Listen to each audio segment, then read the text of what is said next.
Il problema è che cosa vogliamo fare di questa città, che cosa vogliamo che Venezia diventi da qui ai prossimi 50 anni.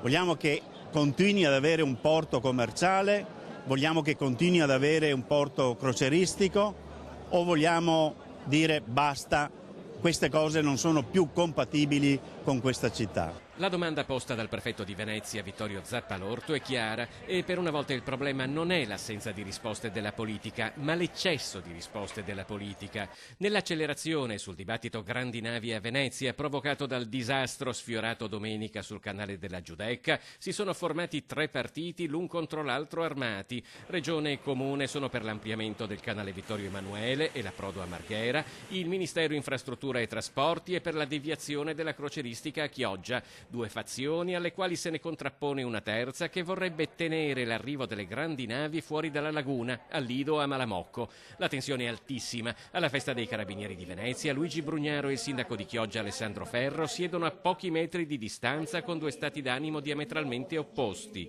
Il fermo sostegno di Toninelli per Chioggia ha acceso gli entusiasmi del sindaco dei 5 Stelle. Avevamo già sentito le associazioni di categoria che ben accettano l'idea della crocieristica delle grandi navi a Chioggia. Spero vivamente che il ministro Toninelli scelga Chioggia come sito ideale per portare la crocieristica per il prossimo futuro. Me lo auguro davvero. Da qua a pochi passi da lei c'è il sindaco di Venezia, Brugnaro, gliel'ha detto?